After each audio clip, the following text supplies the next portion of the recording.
Hey YouTubers, it's me, Zipster, like you forgot, right? Okay, well just a little update, let me tell you. I took my little stupid phone with me to the gig last night. And I walked in and I'm still trying to play with it because this is a total puzzlement to me. So Jay, the bartender, comes over to me. He's like, "What the hell are you trying to do?" I'm like, "I don't know what the hell's the matter with this thing." And he's like, "Well, hello, you have it totally turned off." I'm like, "Shut up." He's like, "Yeah, when you press the off button, you just press it for a second and then that shuts off the call. If you press it for 2 seconds, it shuts down the phone altogether. So hello, problem solved." I am so smart. Okay, so tonight I'm sitting in Stickham with my buddies as usual.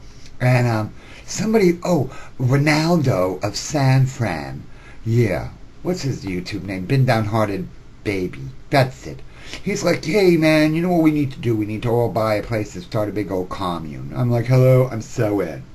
And they're like, "Well, why you asked that really quick?" And it's like, I lived on communes before, and quite frankly, it was some of my best living I ever did, was living on communes. Man, those were the days. Bring back those hippy dippy drippy days of summer. Yeah, that ain't really a song. But then I'm thinking, and then somebody's like, "You got a vlog about that." And I'm like, "I thought I already did, but I don't know. They're telling me I didn't, but I think I did." But then it got me thinking about my whole trip. Okay, what happened was, I guess it was 1971. Yeah. I had just got married to Stella. That would have made it 1970. Yeah. I just got married to Stella, and we had a bunch of, we had a little core group of friends. There was 6 of us. Well, there were 8 of us, but 2 of them were pussies. And we decided we were going to buy a van and drive out to California because it was the hippy-dippy thing to do, So, okay. So we figured this out just before Mother's Day. So we went up to my Mama Zips' place on Mother's Day. And we had this whole big meal with the whole family. At the end of the meal,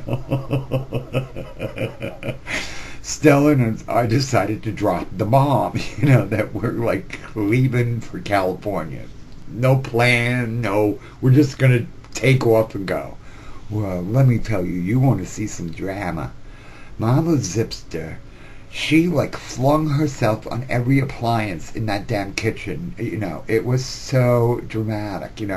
She's standing at the table cleaning up the dishes and stuff when we dropped the bomb, and she's like, "Oh my God!" She throws herself on top of the stove.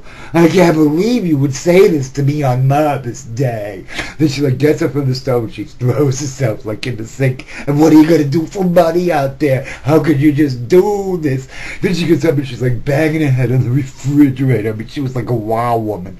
It's oh gee, maybe today wasn't the best day to tell her. But at least the whole family was there, so we had a little bit of a buffer zone because it had just been me and Stella telling her, "Gee, that would have been a really, for real nightmare." I can see the color just completely changed on my camera. How bizarre. But yeah, so we drove up. We left in the beginning of September, right? I think it was a day after my birthday, which made for another nightmare. Because, of course, I went home for my birthday. And my mother's like, "You're really trying to rub it in now. Here you are on your birthday and you're leaving tomorrow for parts unknown with no plan." It's sorry, Ma. But yeah, so we went up through New York State and Vermont and something else that's up there, and then we wound up in Canada, and then we wound up in Quebec. I know we weren't really exactly taking a direct route because California would have been to the left, and we kind of went to the north, whatever. But yeah, so we get to Quebec. You know what? I actually have 8mm footage of my whole trek from Pennsylvania up and around and down through Detroit and across the desert and out to California. So what I'm going to do is I'm going to get some of that 8mm footage and I'm going to put it up. So for now I'm just going to rest this story, but I promise you I'll get back to it because boy did some wild shit happen along the way with this. Oi, and if you could imagine me being married yet at the same time, yikes, I can't even figure it out. Okay, YouTubers, hey, I love you, and I'll talk to you tomorrow. Thank you.